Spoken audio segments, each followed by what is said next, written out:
যখন দেখছিলাম তখন আমি নিজেও অনেক ইমোশনাল হয়ে যাচ্ছিলাম। আপনার কেমন লেগেছে? অনেক কান্না করছি, চোখে পানি আসার মতো গল্পই ছিল। অসাধারণ। মানে সবচেয়ে ভালো লেগেছে একটা ডায়লগ যেটা খুব টাচ করেছে, যে একজন বাবা তার সন্তানের জন্য 2টা কিডনি দিতে রাজি আছে, আর আমি মেয়ে হয়ে আমার বাবার জন্য একটা কিডনি দিতে পারবো না। মানে বাচ্চা বাবা মায়ের যে সম্পর্ক এখানে দেখানো হয়েছে, অসাধারণ। ওটিটি প্ল্যাটফর্ম চরকিতে মুক্তি পেয়েছে কাজী আসাদের সিনেমা লাইফলাইন। এই সিনেমায় অভিনয় করেছেন বিদ্যা সিনহা মিম, আর 3 বছর পরে আবারও ফিরলেন তিনি। আর তার এই ফেরায় বেশ চাঞ্চল্য পড়েছে ভক্তদের মধ্যে। দর্শক, আপনাদেরকে আমরা নিয়ে এসেছি রাজধানীর আগারগাঁওয়ে মুক্তিযুদ্ধ জাদুঘর মিলনায়তনে।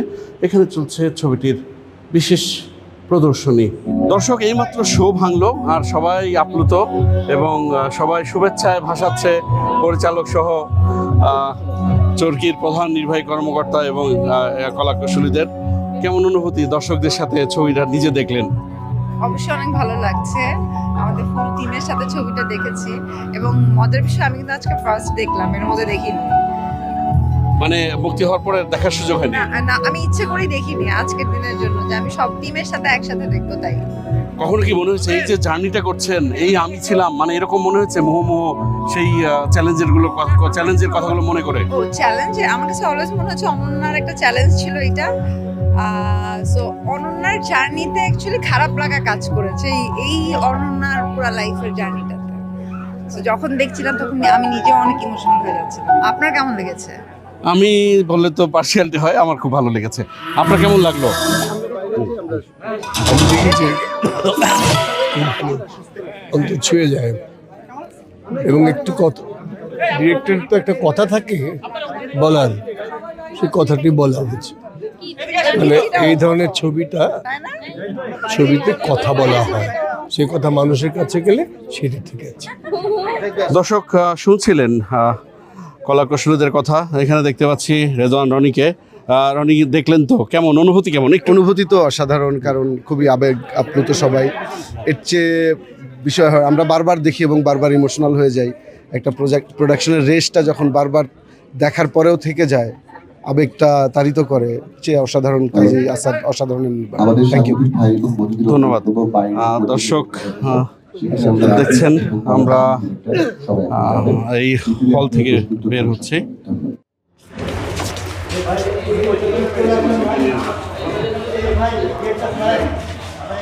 জানতে চাইবো দর্শকদের প্রতিক্রিয়া, মানে যারা এইমাত্র লাইফলাইন দেখে বের হলেন, কেমন লাগলো? অসাধারণ, অসাধারণ।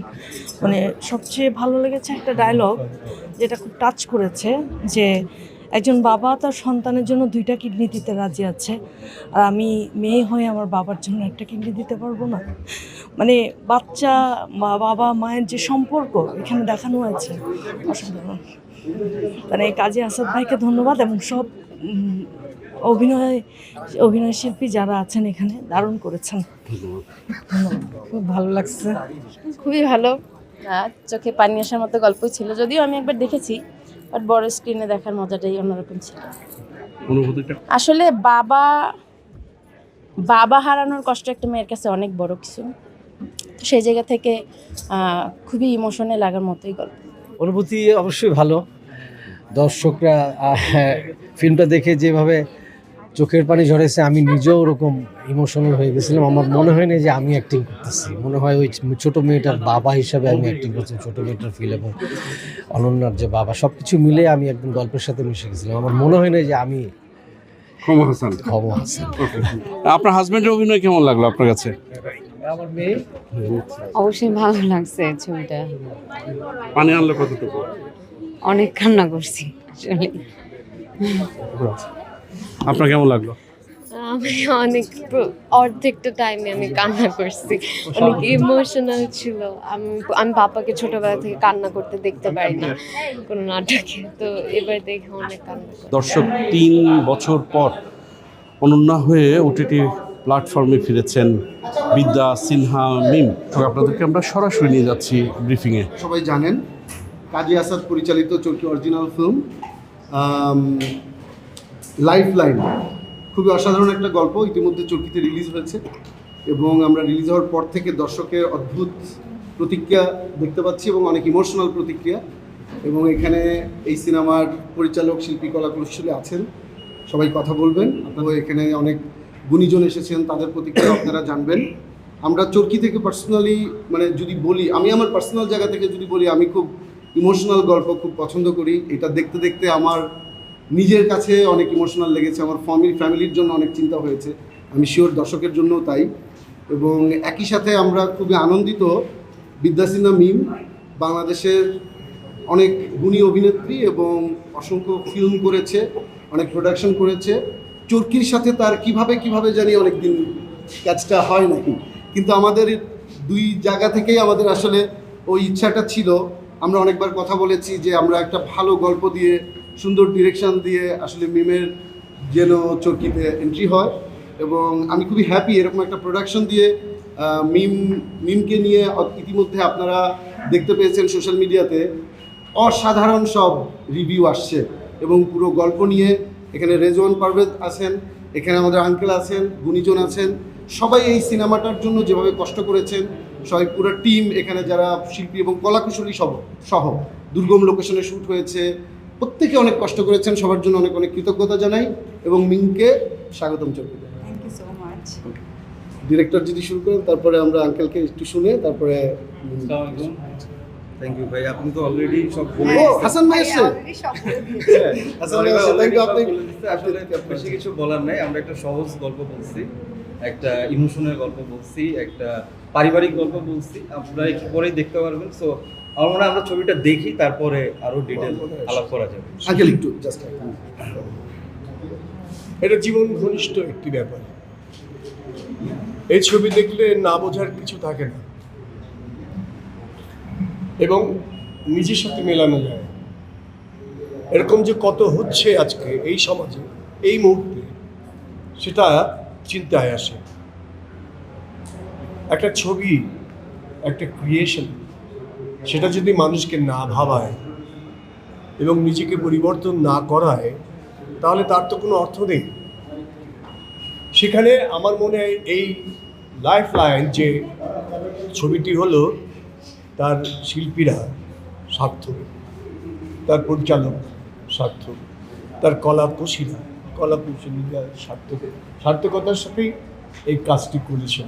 সবাইকে আমি আমার আন্তরিক অভিনন্দন জানাই। প্রথমে আসলে আমি থ্যাংক ইউ দিব চরকি এবং আমার ডিরেক্টর কাজী আজাদ ভাইকে, কারণ এত সুন্দর একটা গল্প আমার কাছে নিয়ে আসার জন্য। আমি প্রায় সময় রনি ভাইয়ের সাথে দেখা হলে খালি কমপ্লেন করতাম। সো রনি ভাই বলছে দাঁড়াও একটা ভালো গল্প দরকার। তো সেই ভালো একটা গল্পই আসলে আমার কাছে এসছে। এবং আপনারা অনেক দিন আসলে পড়ানোর পর আমাকে বারবার খালি বলেছেন আমার মানে কাজ অনেক মিস করছিলেন। সেটার একটাই কারণে প্রজেক্টটা দেখলে বুঝতে পারবেন, আমি ওয়েট করছিলাম একটা ঠিকঠাক গল্প, ঠিকঠাক চরিত্র এবং টোটাল প্যাকেজটা যেন খুব সুন্দর হয়। সো লাইফলাইন এরকমই একটা গল্প, যেটা প্রথম আমি যখন গল্পটা শুনি তখনই আমার খুব ভালো লাগে এবং আমি তখনই ভাবছিলাম যে এটা কবে থেকে শুটিং শুরু হবে। সো আমাদের শুটিংয়েরও একটা ব্যাড এক্সপিরিয়েন্স ছিল। আমরা 2বার ডেট ফিক্সড করেও 2বার ডেট চেঞ্জ হয় এবং ফাইনালি গিয়ে আমাদের শুটিংটা শেষ হয়। এবং পুরো প্রজেক্টে এটার গল্পটা এতটা টাচি, এটা আসলে আপনারা যখন প্রজেক্টটা দেখলে তারপরে কথা বললে আসলে ভালো হতো। যে আমরা প্রায় 10-11 দিনের মতো শুটিং করেছিলাম। শুটিং শুরুর পর থেকে আমরা আসলে এমনভাবে গল্পের মধ্যে সবাই ঢুকে গিয়েছিলাম যে মনে হচ্ছিলো আমি সেই চরিত্র, আমি ওইরকম একটা জায়গাতে গিয়ে পড়েছি। বাবা পাশে আছে, বাবার সাথে যখন আমার সিনগুলো হচ্ছে অটোমেটিকলি আমরা দুজন মিলে কান্না করছিলাম।